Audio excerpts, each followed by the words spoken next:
ഈ ഡ്രസ് കൊള്ളാലോ. നിനക്ക് ഇഷ്ടപ്പെട്ടോ ഈ ഡ്രസ്സ്? പിന്നെ നല്ല ഭംഗിയുണ്ട്. എനിക്ക് ഒരുപാട് ഇഷ്ടപ്പെട്ടു. ഞാനിപ്പോ പെരുന്നാളിലേക്ക് ഏത് ഡ്രസ്സ് എടുക്കാന്ന് ഇങ്ങനെ നോക്കിക്കൊണ്ടിരിക്കുകയായിരുന്നു. അപ്പൊ എന്തായാലും ഇത് ഒരെണ്ണം എടുക്കാന്ന് ഞാൻ വിചാരിച്ചിട്ടുണ്ട്. കാരണം എനിക്ക് നല്ല ഇഷ്ടപ്പെട്ടു. ഫാബ്രിക് വൈസ് ആണെങ്കിലും നല്ലൊരു ഫംഗ്ഷൻ വെയർ ആയിട്ടൊക്കെ ഇടാൻ പറ്റിയ ഒരു ഐറ്റമാണ്. അപ്പൊ നമുക്ക് ഇതിന്റെ ഡീറ്റെയിലും തന്നെ ഇന്ന് കാണിച്ചെങ്കിലോ? കാണിക്കാം. ഏതായാലും ഇത് ഇട്ട് നിൽക്കല്ലേ. അപ്പൊ ഇന്നത്തെ ഐറ്റം വന്നിട്ടുള്ളത് നല്ലൊരു ഡോള സിൽക്ക് ഫാബ്രിക്കിൽ വന്നിട്ടുള്ള നല്ലൊരു പ്യുവർ ആയിട്ട് വരുന്ന ഒരു സൽവാർ സ്യൂട്ട് ആണ്. ഫുള്ളി ഹാൻഡ് വർക്ക് ആണ് ഇതിന് ചെയ്തിട്ടുള്ളത്. സ്ട്രൈപ്പ് പാറ്റേണിലും ഫ്ലോറൽ ഡിസൈനിലും ഒക്കെ നല്ലൊരു ഹാൻഡ് വർക്ക് ഡീറ്റെയിലിംഗ്.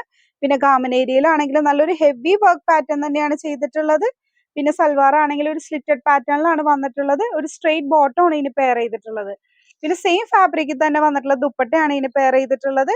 പിന്നെ ദുപ്പട്ടയുടെ എൻഡിലാണെങ്കിലും ചെറിയൊരു മിറർ ലേസ് ബോർഡർ കൊടുത്തിട്ടുണ്ട്. പിന്നെ ഇതിന്റെ ഒരു ഷെയ്ഡും കൂടെ അവൈലബിൾ ആണ്. ഒരു ലൈറ്റ് ഗ്രീൻ ഷെയ്ഡ്, ഒരു പിസ്ത ഗ്രീൻ ഒക്കെ ആയിട്ട് വരുന്ന ഒരു കളറാണ്. ഇതിന്റെ നെക്ക് നോക്കിക്കോ, ഒരു വീനെക്ക് കട്ടിംഗ് ആണ് കൊടുത്തിട്ടുള്ളത്. ഇതിന്റെ ഒന്ന് ഫുൾ ആയിട്ടുള്ള ഒരു വ്യൂ കാണിച്ചു തരാം. നോക്കിക്കേ, ഫുൾ ആയിട്ട് ഒരു ഓവറോൾ ലുക്ക് ഇങ്ങനെയാണ് ഇതിന്റെ വന്നിട്ടുള്ളത്. പിന്നെ ഇത് ദുപ്പട്ടയാണെങ്കിലും സെയിം തന്നെ ഇങ്ങനെ മിറർ വർക്ക് വന്നിട്ടുള്ള ദുപ്പട്ടയാണ്. അപ്പൊ ഇതിന്റെ സൈസസ് അവൈലബിൾ ആയിട്ട് വരുന്നുണ്ടെങ്കിൽ മീഡിയം ലാർജ് എക്സൽ സൈസസുകാർക്ക് സ്യൂട്ട് ആകാൻ പറ്റിയ ഐറ്റമാണ്.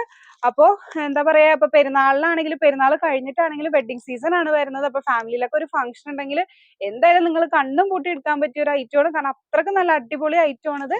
അപ്പോൾ ലിമിറ്റഡ് സ്റ്റോക്ക് മാത്രമേ നമുക്ക് അവൈലബിൾ ആയിട്ടുള്ളൂ.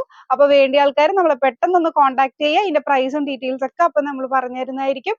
അപ്പോൾ നമ്മുടെ അക്കൗണ്ട് ഫോളോ ചെയ്യാത്തവർ നമ്മുടെ അക്കൗണ്ട് ഒന്ന് ഫോളോ ചെയ്യുക. വീഡിയോ ഫ്രണ്ട്സ് ആൻഡ് ഫാമിലിക്ക് ഷെയർ ചെയ്യുക. താങ്ക്